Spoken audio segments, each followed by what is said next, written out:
Everything in this video is public information and the content in this video is intended for educational and informational purposes only.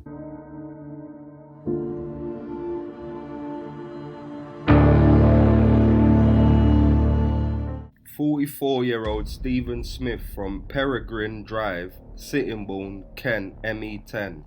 A registered sex offender has been jailed for a second time after looking at indecent images of children. Stephen Smith from Sittingbourne was convicted at Maidstone Crown Court in January 2022 for sexual communication with a child, causing or inciting a girl under 13 to engage in sexual activities and making indecent photographs of children. He received a prison sentence of 2 years and 7 months. Upon his release, he was subjected to a strict sex offender notification requirements (SONR), along with a sexual harm prevention order (SHPO) and a computer. Smith was arrested again on May the 13th after investigators identified he had accessed 7 illegal images of children on his phone. His home was searched and several bank cards he had failed to log with the police were found. This, along with his failure to register his use of several social media usernames with officers, were breaches of his court orders.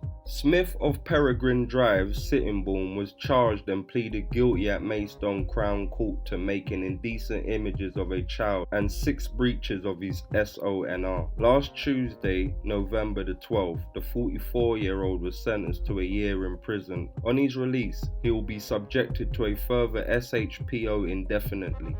Police investigator Thomas Bryant said, "Smith was given the opportunity by the court to show he could reform and be trusted not to re-offend whilst living in the community. Once we identified he was blatantly accessing indecent images of children on his phone we were actively monitoring, he was immediately arrested. This led to the identification that Smith had breached his court orders multiple times. He is now serving another prison sentence and will be subject to ongoing checks when he is released."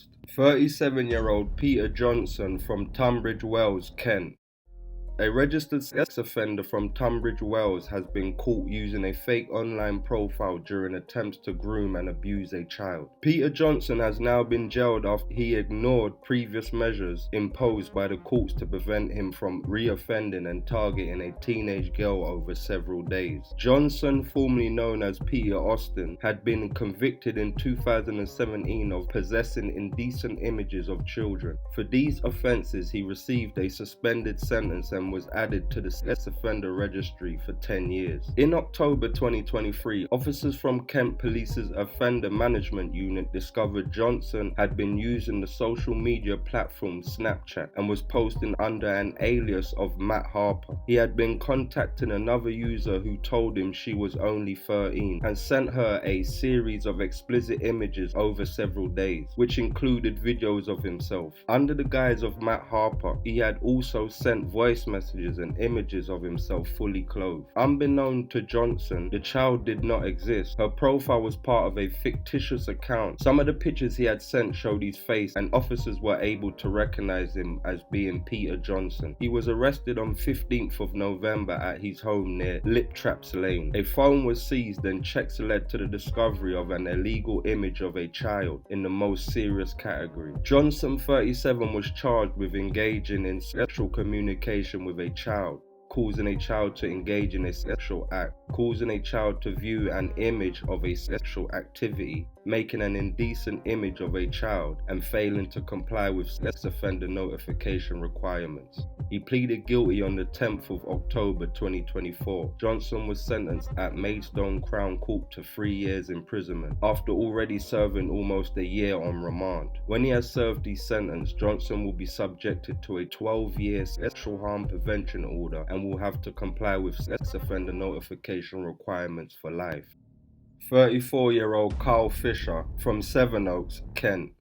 A child sex offender from Sevenoaks who was captured on dashcam giving a prep talk to himself as he faced allegations of rape has been jailed for almost 20 years. The recordings were seized by Kent Police as part of an investigation into a catalogue of offences committed by Carl Fisher between 2018 and 2022. Fisher subjected his young victim to repeated and systematic abuse, which included incidents when he would make them wear an eye mask as well as headphones playing loud music. The evidence on the dashcam was captured shortly before Fisher knew he was about to be arrested on the 27th of May 2022. When the device was analysed by investigating officers, he was heard offering himself words of encouragement, including "You've got this, and you still got options." At Maidstone Crown Court, Fisher, 44, admitted charges of taking indecent images of a child and causing a child to engage in sexual activity, but denied offences which included at least 5 rapes as well as repeated sexual assaults and witness intimidation. The case went to trial and the jury found him guilty by anonymous verdict. On the 23rd of September 2024, Fisher was sentenced to 19 years and 6 months imprisonment. He was deemed as dangerous by the judge and will have to serve 2/3 of the sentence before he can apply for parole. Upon his eventual release from prison, Fisher will be subjected to an extended license period of 4 years. He was also added to the sex offenders registry for life. 68-year-old David Smith from Raynham, Kent.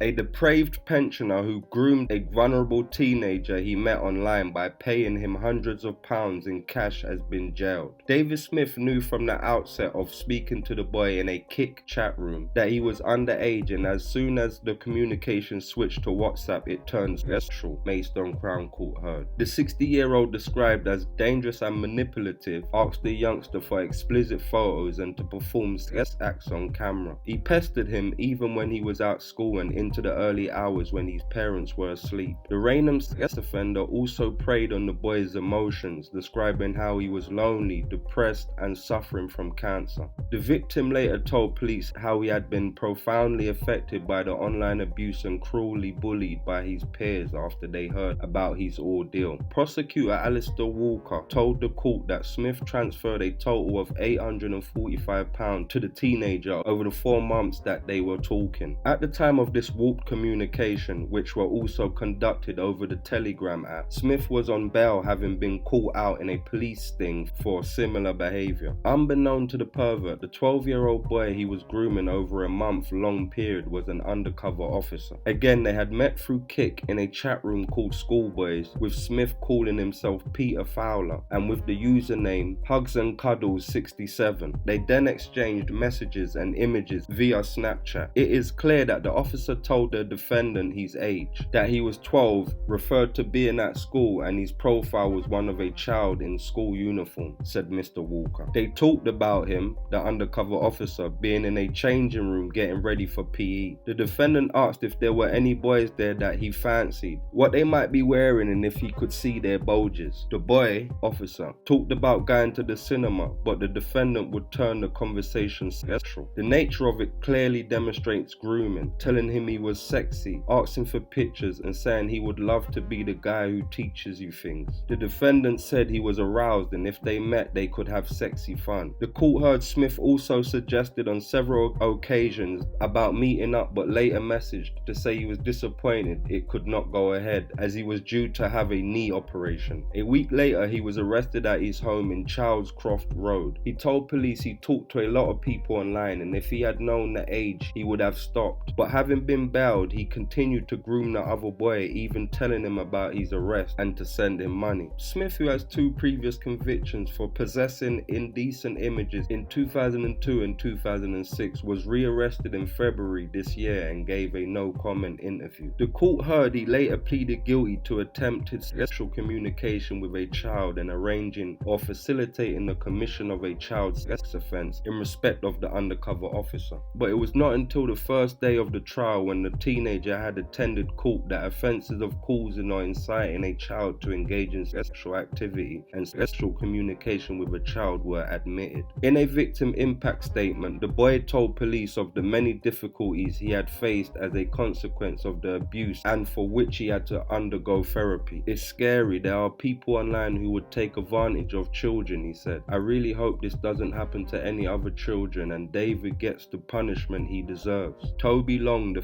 defendant, said his client had acknowledged he was sexually attracted to children, had expressed shame and remorse, and was motivated to address his behavior. The trigger, he added, was a prolonged grief disorder following the death of his mum in 2018, together with social isolation and his prostate cancer diagnosis. He went down a rabbit hole of constant online chat rooms, mostly talking to adults and lapsing on 2 occasions, said Mr. Long. He tells me he is extremely remorseful and deeply ashamed and wants to apologize for the trauma and distress caused. Jalen Smith on Friday, September the 13th, for a total of 9 years, of which he will have to serve at least 2/3 before he can apply for parole. Judge Philip Statman said he posed a significant risk of harm to children. Sexual gratification, and you are someone capable of grooming and manipulating your victims, he told the pensioner. In my judgment, having looked at everything I know about you, including your background, your employment in the past, your attitude towards your late mother, and your previous relevant convictions, which are an aggravating feature despite their age and the period of time that has elapsed between them and this offense. All of those matters support the view that I have that you are dangerous. Smith was also told that once released, any license period will be extended by 2 years. He will also be subjected to lifelong sex offender notification requirements and an indefinite sexual harm prevention order.